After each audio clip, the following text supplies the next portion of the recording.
السلام علیکم listeners. Novel نیم خواب شیشوں کا بائی عفت سحر. ایپیسوڈ 3. میں نے اس ماہ کے آخر کی سیٹس بک کروا لی ہیں پاکستان کے لیے ہم تینوں کی. کھانے سے فارغ ہوتے ہی فرحان افندی نے بیوی اور بیٹے کو مطلع کیا تھا. بڑے دنوں بعد یہ موضوع پھر چھڑا تھا. صاف اور سنجیدہ لب و لہجہ جہاں کسی بحث و مباحثے کی گنجائش نہیں تھی، مگر خاموش رہنا کی تو گویا موت تھی. بابا جان، آپ زیادتی کر رہے ہیں. معاف کرنے والے کا مقام ظالم سے بلند ہوتا ہے موہت. تو وہ کیوں نہ بنے معاف کرنے والے؟ وہ چٹخا. ابھی بھی آپ نے ہی معافی مانگی؟ سمرا پھٹ پڑی. ہاں تو معافی مانگنے سے میں چھوٹا نہیں ہو گیا سمرا. میرے والد ہیں وہ. میں مانتا ہوں کہ میری غلطی نہیں تھی، مگر پھر بھی ان کا مقام ایسا ہے کہ میں بنا قصور کے بھی ان سے معافی مانگ سکتا ہوں. اور میں اپنے موہت کی موت معاف کر دوں انہیں. نمونیا میں مبتلا تھا میرا بچہ، اور کیسے ظالموں کی طرح سرد تاریک رات میں ہمیں گھر سے دربدر کر دیا آپ کے آغا جان نے. وہ رونے لگی. تمہارا بیٹا، تمہارا موہت تمہارے پاس ہے سمرا. بھول جاؤ ان خوفناک لمحات کو. گزر گیا وہ سب. انہوں نے سختی سے کہا. تو موہت نے آگے بڑھ کر ماں کو گلے سے لگا لیا. ماؤں کے لیے اتنا آسان نہیں ہوا کرتا بچوں کی تکلیفیں بھلانا، کیونکہ ان کے سینوں میں باپ کا دل نہیں ہوتا. سمرا نے تلخی سے جواب دیا. مسافر کو ایک نہ ایک دن واپسی کا سفر ضرور طے کرنا پڑتا ہے سمرا. ہمارا بھی لوٹنے کا وقت آ گیا ہے. صبر سے کام لیا ہے تو اب اللہ کا شکر بھی ادا کرو کہ اس نے یہ دن بھی دکھایا. وہ ضبط سے بولے. فرحان پلیز میرے دکھ کو سمجھنے کی کوشش کریں. اتنے سالوں سے تمہارے ہی دکھ کو تو سمجھنے کی کوشش کر رہا ہوں.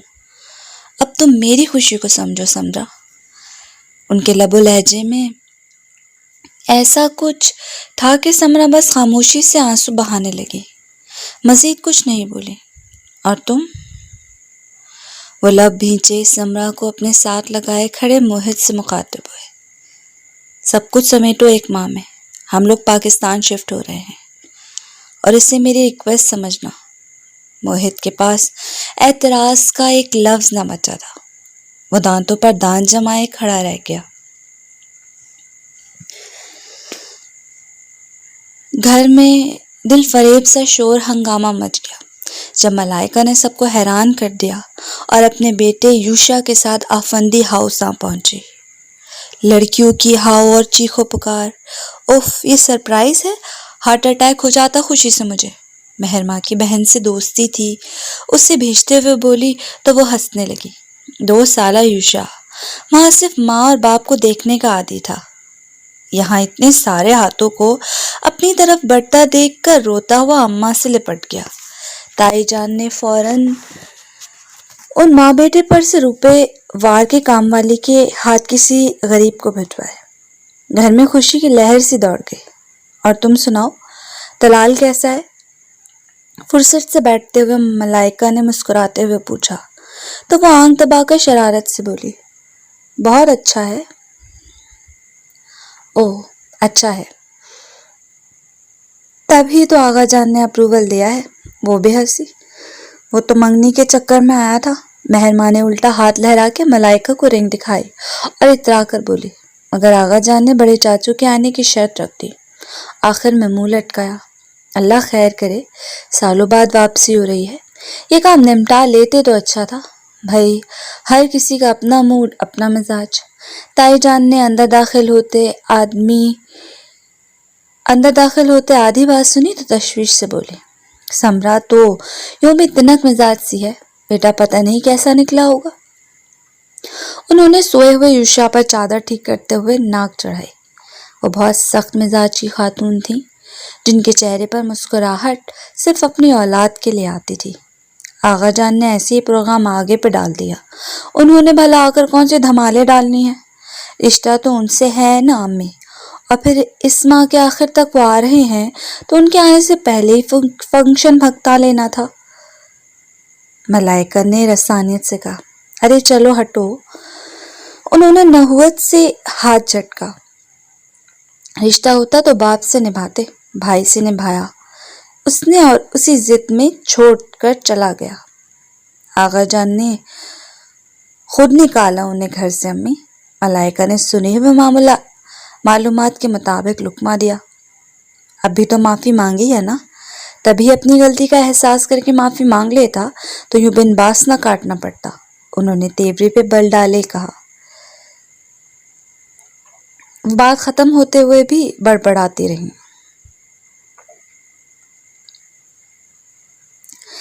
دن جیسے پر لگا کے اڑے اور آج شام کی فلائٹ سے فرحان افندی 14 سالوں کا بن باس کاٹ کر واپس لوٹ رہے تھے۔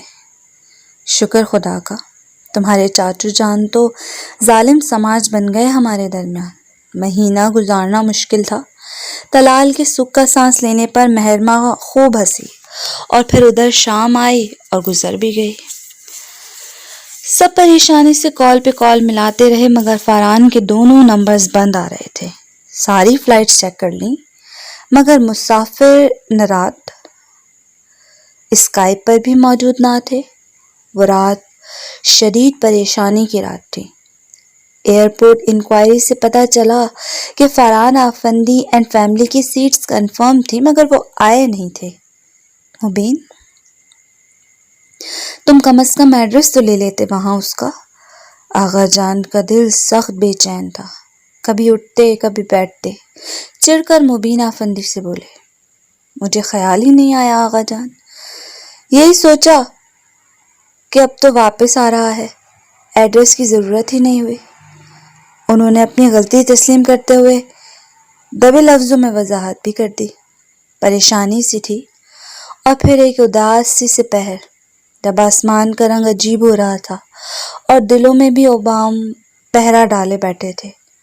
فرحان افندی کا ایک نمبر کھلا ملا تو مبین نمبر ملاتے آغا جان کے کمرے کی طرف بڑھے۔ کس کا فون ہے مبین؟ کیا فرحان ہے؟ آغا جان بے چینی سے اٹھ کر ان کی طرف بڑھے تو دوسری طرف کی بات سنتے مبین افندی کو جیسے ٹھوکر سی لگی اور وہ اپنے عمر رسیدہ باپ کے بازوؤں کا بے اختیار سہارا لے بیٹھے۔ ان کی رنگت یخل سفید پڑ گئی تھی۔ آغا جان نے ان کے ہاتھ کی کپ کپاہٹ بہت اچھی طرح اپنے بازوؤں پر محسوس کی تھی۔ مبین، مجھ سے بات کراؤ، فرحان ہے کیا؟ وہ متوحش سے مبین افندی کی آنکھوں میں چمکتی نمی نے انہیں سن کر دیا۔ مبین افندی کا موبائل گر گیا۔ فرحان نہیں ہے آغا جان۔ وہ کرسی پر ڈہ گئے۔ آغا جان کے دل میں درد کی شدید لہر سی اٹھی۔ مبین افندی کا ٹوٹا ہارا انداز اور آنکھ میں چمکتی نمی ایک ہی اطلاع دے رہے تھے، فرحان نہیں رہا، فرحان نہیں رہا۔ ان کے ذہن میں بھکر سے چل رہے تھے۔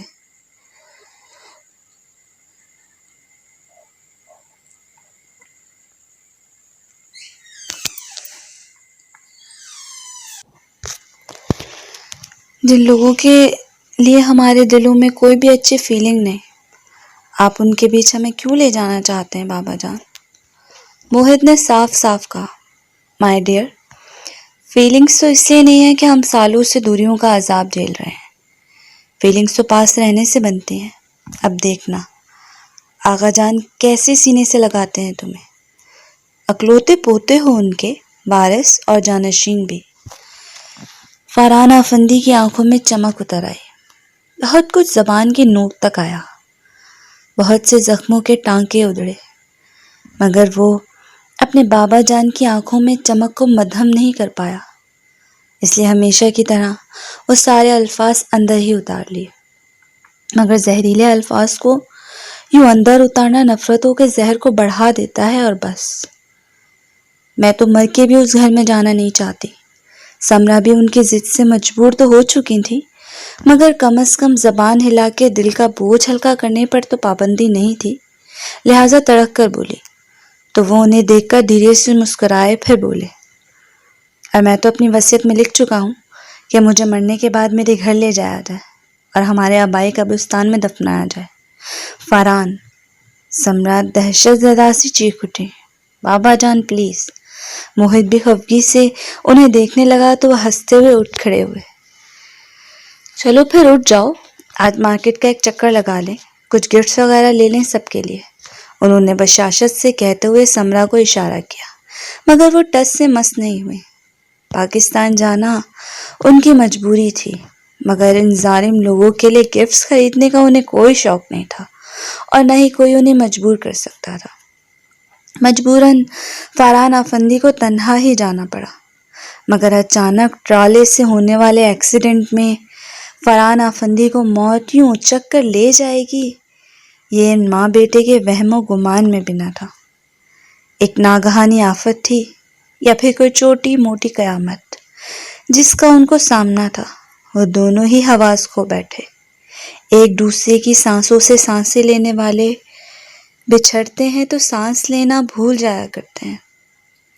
سمرا کو بھی جینے سے نفرت ہوئی۔ اے کاش میں بھی ان کے ساتھ چلی جاتی مارکیٹ، وہ سر پٹک پٹک کر روتی، کرلاتی، غم سے نڈھال۔ ماں کا دکھ اتنا عظیم تھا کہ موہت کا دل ٹکڑے ہوا جاتا تھا۔ بہرے طور وہ مرد تھا اور پہلا حوصلہ مرد ہی کیا کرتے ہیں۔ ان دونوں کو آفندی ہاؤس سے نفرت تھی، مگر فاران آفندی کی وصیت پر عمل کرتے ہوئے انہیں یہ نفرت پسے پش ڈالنی پڑی۔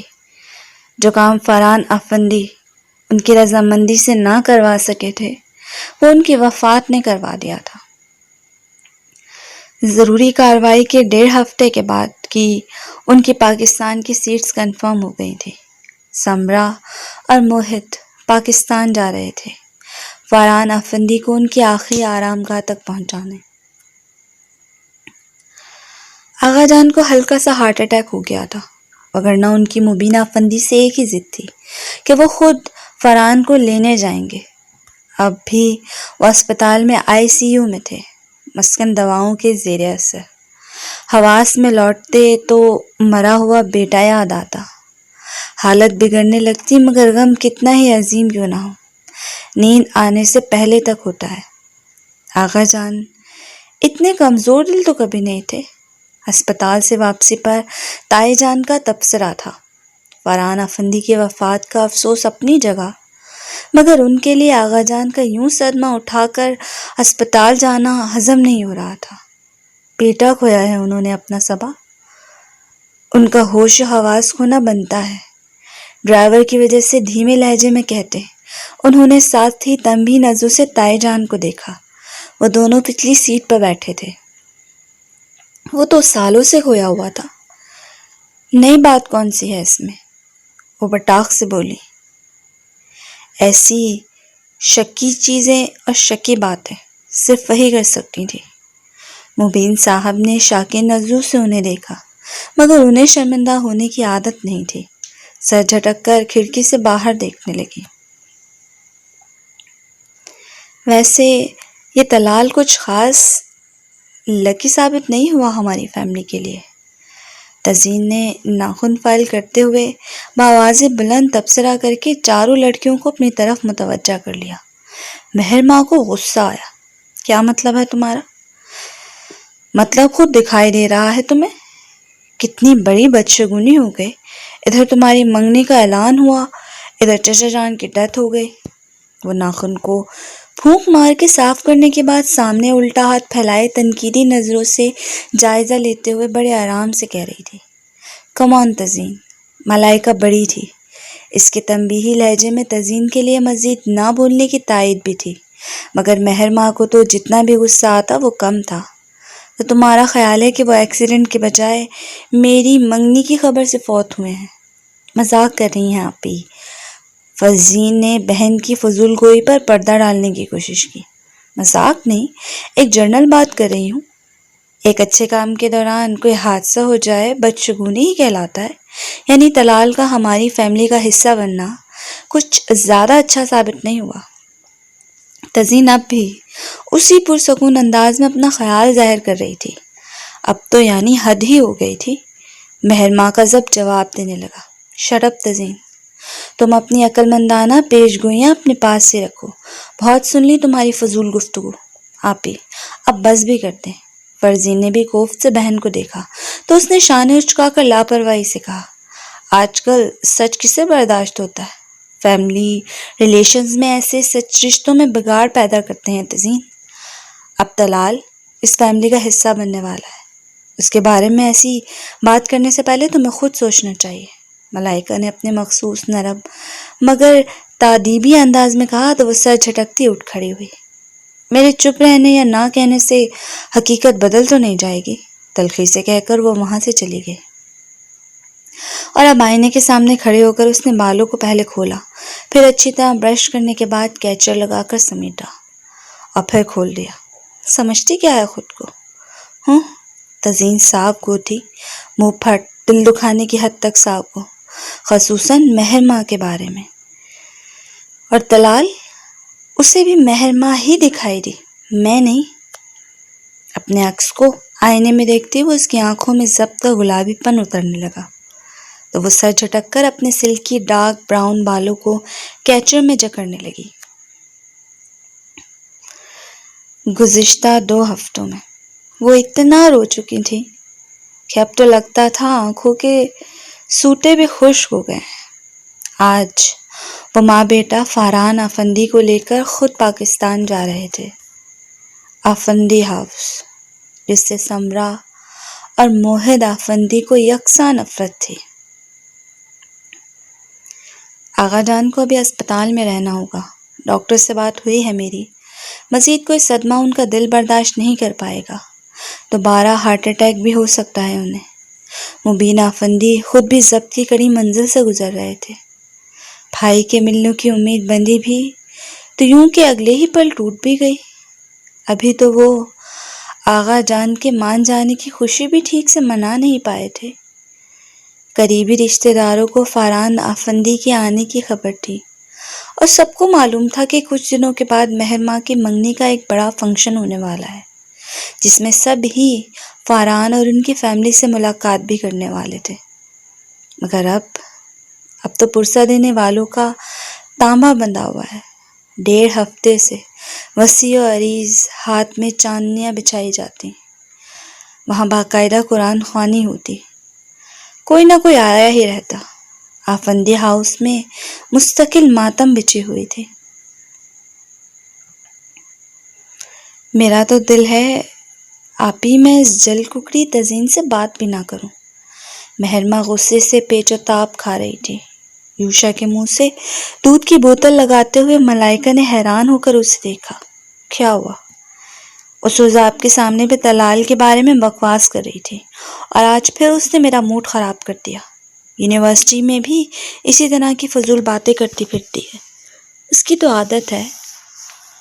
اور تم سے میں نے کہا بھی تھا کہ یونیورسٹی سے چھٹی لے لو، کل چچا جان کی میت آ رہی ہے۔ ملائکہ نے تزین والی بات کو نظر انداز کرتے ہوئے تعدیب کی۔ ضروری نوٹس لینے تھے سر مزمل سے، 3 چھٹیاں پہلے بھی کر چکی ہوں، صبح گھر پہ ہی ہوں میں۔ مہر ماں نے منہ پھلا لیا۔ فاران آفندی سے خون کا رشتہ ہی صحیح، مگر درمیان میں اتنے ماہوں وسال کی جدائی تھی کہ نوجوان نسل ان کی موت سے اس طرح سے متاثر نہیں ہوئی تھی کہ بے حد صدمہ محسوس کرتی۔ چلو میں سمجھاؤں گی تزین کو، اللہ کے کاموں میں کسی کا کیا دخل، شگون اور بے شگونی تو ہمارے تخیل کی گھڑی باتیں ہیں بس۔ ملائکہ نے اسے تسلی دی تو اس کا موڈ کچھ بہتر ہوا۔ اور پھر وہ وقت بھی آن پہنچا جب فاران آفندی آخر کار آفندی ہاؤس لوٹ آئے تھے، تابوت میں بند، ایمبولینس میں سوار ہو کر ہی صحیح، سیاہ شفون کے لباس میں ملبوس، بالوں کو سفید اور سیاہ اسکرٹ سے ڈھانپے، غم سے نڈھال۔ سمرا، مبین آفندی اور سہیل آفندی کے قدم ٹھٹکے، پھر مارے حیرت کے آنے والے نوجوان کو دیکھنے کے بعد ان دونوں نے بے اختیار ایک دوسرے کو دیکھا۔ اونچا، لمبا قد، مغرور نقوش، بے حد جانے پہچانے۔ سمرا نے کسی کے بھی پاس رکنے یا کسی کے گلے لگنے کی زحمت نہیں کی تھی۔ تابوت کو لان کے وسط میں رکھ دیا گیا۔ وہ وہیں جا کے بیٹھ گئی اور بے زبان خاموشی، بہتی آنکھوں کے ساتھ اپنی زندگی کے ہمسفر سے گفتگو کرنے لگی جو بیچ سفر میں چھوڑ گیا تھا۔ وقت کسی کا انتظار نہیں کیا کرتا۔ آغا ذوالفقار افندی مسکن دواؤں کے زیر اثر اسپتال میں سوتے ہوئے ان کا لخت جگر من و مٹی میں اتر گیا تھا۔ سمرا حواس کھو چکی تھی۔ عورتوں نے انہیں سنبھال کر ان کے لیے تیار کردہ کمرے میں لٹا دیا۔ موہت باپ کے جنازے کے ساتھ گیا تھا۔ آج زندگی کا ایک باب تمام ہوا۔ آنے والے دن بے حد خاموشی اور سوگواری میں گزرے۔ سمرا اب کچھ بہتر تھی۔ آغا جان اسپتال سے گھر واپس آ گئے تھے۔ فی الحال فرحان صاحب کی پاکستان میں تدفین کے متعلق کچھ نہیں بتایا گیا تھا۔ صرف انہیں یہ خبر دی گئی تھی کہ سمرا اور موہت افندی ہاؤس آ چکے ہیں۔ موہت کا رویہ سب سے ہی انتہائی سرد اور کھچا کھچا سا تھا۔ اتنا ہینڈسم اور خوبرو کزن۔ وہ سب ناشتے اور کھانے کی میز پر ایک دوسرے کو اشارے کرتی، مگر ایک وہ تھا انتہائی مغرور اور سر تاثرات لیے۔ سب پلیٹ میں گھسائے، کھا پی کے یہ جا اور وہ جا۔ موہت وہ اپنے کمرے کی طرف بڑھ رہا تھا جب مبین افندی نے اسے پکارا۔ اپنے تایا اور چچا دونوں ہی سے اس نے ابھی تک سلام دعا سے زیادہ کوئی بات نہیں کی تھی۔ بہوؤں کو استفہامیہ انداز میں اچکائے وہ یوں پلٹا جیسے کہہ رہا ہو، کون میں؟ مجھے بلایا آپ نے؟ تم سے بات کرنی ہے بیٹا، انہوں نے لاؤنج کی طرف اشارہ کرتے ہوئے کہا تو وہ بادل نخواستہ ان کی تقلید میں لاؤنج میں چلا آیا۔ بیٹھو۔ مبین صاحب نے مسکرا کر گویا دوستی کا آغاز کیا، مگر دوسری جانب وہی سرد گلیشیئر تھا۔ شکریہ، آپ بتائیں کس لیے بلایا ہے مجھے؟ رکھائی سے کہہ کر وہ بڑی ضدی سے انداز میں کھڑا انہیں بے ساختہ کسی کی یاد دلا گیا تھا۔ آغا جان تم سے ملنا چاہتے ہیں بیٹا۔ انہوں نے بے اختیار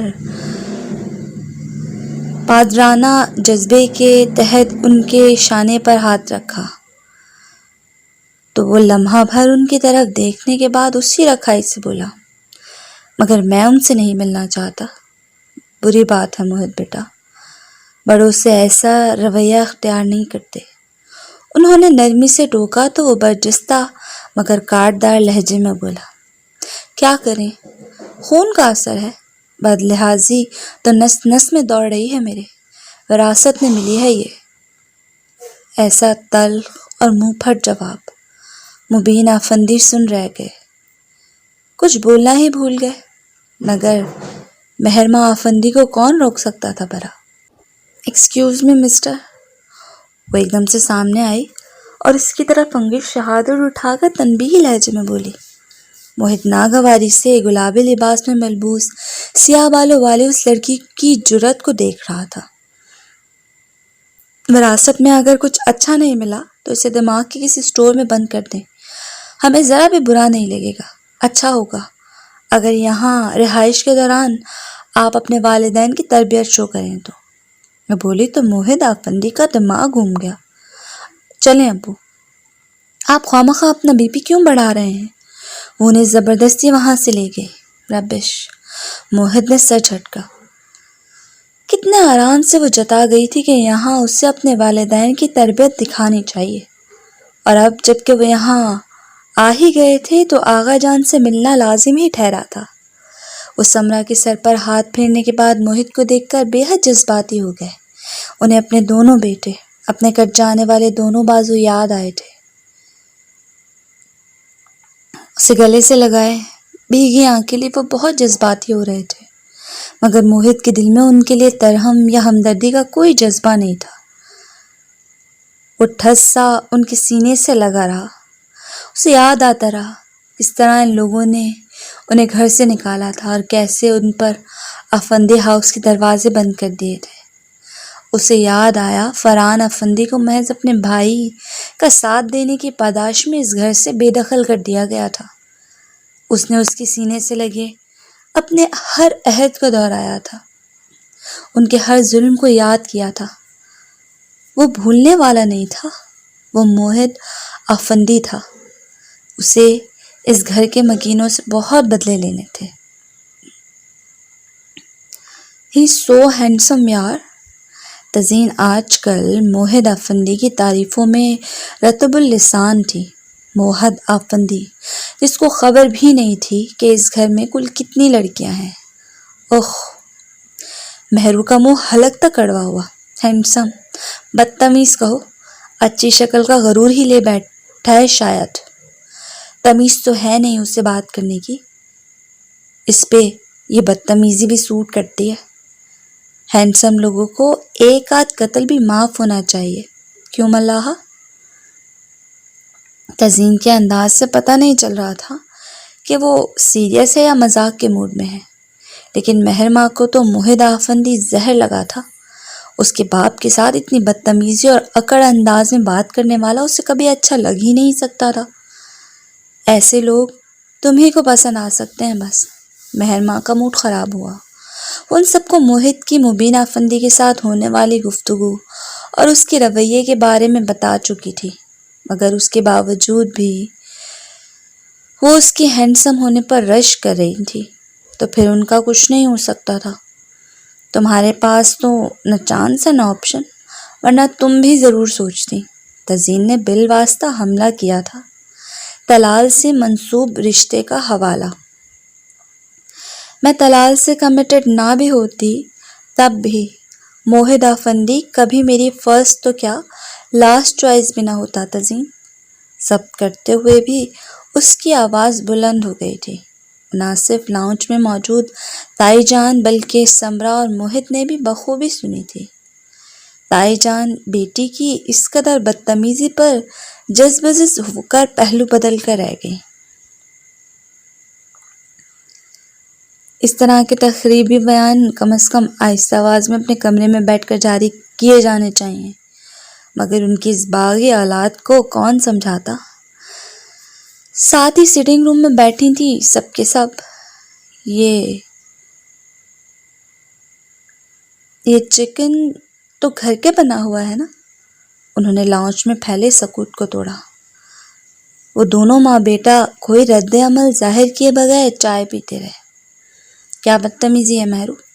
چچی جان لاؤنج میں بیٹھی ہیں اور تزین، کیوں غصہ دلاتی رہتی ہو تم مہرو کو؟ ملائکہ نے ہر وقت دونوں کو تنبیہ کی۔ میں تو ایک جنرل بات کہہ رہی تھی، مہرو کو تو عادت ہے ہر بات خود پر اپلائی کرنے کی۔ تزین کبھی شرمندہ نہیں ہوتی تھی، اب بھی ڈٹائی سے اپنی بات پر جمے رہی۔ ویسے سمرا چچی پیاری ہیں مگر کسی سے زیادہ بات کرنا پسند نہیں کرتی۔ ملاحہ نے موضوع کو دوسرے رخ پر ڈال دیا۔ دونوں ماں بیٹا ایسے ہی ہیں، سرد مزاج اور جیسے سوچ میں پڑ گئے کہ ان کے رویے کو کس چیز سے تنبیہ دے۔ اب پتہ نہیں کیا، بے بسی سے کہا۔ یہ کون سی خاصیت دریافت کی ہے تم نے؟ ملائکہ نے اس کے آخری فقرے پر اسے گھورا۔ پتہ نہیں آپی، مگر سمرا چچی کی آنکھوں میں کچھ عجیب سی کیفیت دکھائی دیتی ہے مجھے۔ وہ لچ کر بولی۔ جو اس نے محسوس کیا تھا اسے بیان کرنا اسے بہت مشکل لگ رہا تھا۔ صرف سمرا تائی کی آنکھیں دیکھی ہیں یا؟ تزین نے مسکراتے ہوئے خط اٹھاتے ہوئے آخر میں ذو معنی سا فقرہ ادھورا چھوڑ دیا۔ باقی کی تمہارے لیے چھوڑ دی ہیں، مجھے ان فضولیات میں پڑھنے کا کوئی شوق جو نہیں ہے۔ وہ مارے کوفت کے ڈھنگ کا جواب بھی نہیں دے رہی تھی اور وہاں سے اٹھ ہی گئی۔ وہ آغا جان کے پاس آئی تو وہ جاگ رہے تھے۔ مسنون دعاؤں والی چھوٹی سی کتاب ہاتھ میں تھی۔ مہر ماں کو دیکھ کر کتاب بند کر دی اور چشمہ اتار دیا۔ کیسے ہیں آغا جان آپ؟ وہ مؤدب سے ان کے پاس کرسی پر بیٹھ گئے۔ ٹھیک ہوں۔ موہت کہاں ہے؟ ان کا پہلا سوال ہی غیر متوقع تھا۔ وہ گڑبڑائے۔ پتہ نہیں آغا جان، شاید گھر پر ہو۔ تو پھر میرے پاس آ کے کیوں نہیں بیٹھتا وہ یاسیت بھرے لہجے میں بولے تو مہر ماں کا دل ڈوب سا گیا۔ آغا جان کو اس کیفیت میں اس نے کبھی نہیں دیکھا تھا۔ بیٹھے گا آغا جان، میرے خیال میں وہ ہم سب کو اجنبی سمجھتا ہے۔ مہر ماں نے جلدی سے ان کا دل رکھنے کے لیے کہا، وگرنہ اس سے بڑھ کر موہد افندی کے خیالات کون جانتا تھا؟ شاید بلکہ یقیناً مبین صاحب نے بھی آغا جان سے موہد کی بدزبانی کا ذکر نہیں کیا تھا۔ اسے کہو میرے پاس آیا کرے، اس سے میرے بیٹے کی خوشبو آتی ہے۔ وہ محض اتنا کہہ کر خاموش ہو گئے، مگر مہر ماں کو لگا جیسے ان کے دل میں خنجر سا گڑ گیا ہو۔ آپ کی طبیعت بھی اب ٹھیک ہے آغا جان، آپ بھی باہر نکلا کریں، ہمارے ساتھ کھانے میں شریک ہوں گے تو سمرا چچی اور مجھ سے بھی بات چیت ہو جایا کرے گی، اجنبیت دور ہوگی۔ وہ جب بھی پوتا نہ ہونے کا غم کرتے تو مہر ماں کو بہت دکھ ہوتا، مگر اب جب کہ موہد ان کے پاس آ چکا تھا تو مہر ماں کو کوئی جلن محسوس نہیں ہو رہی تھی، بلکہ اس کو تو موہد کی بدتمیزی پر غصہ آیا تھا۔ اب جب کہ سب کے رویے اور حالات بدل چکے تھے تو یوں پرانی باتوں کو سینے سے لگا کر رکھنے اور تانے دینے کا کیا مطلب تھا؟ مگر خیر، میں نے بھی اچھا جواب دیا۔ وہ بڑی مطمئن تھی، جواب نہ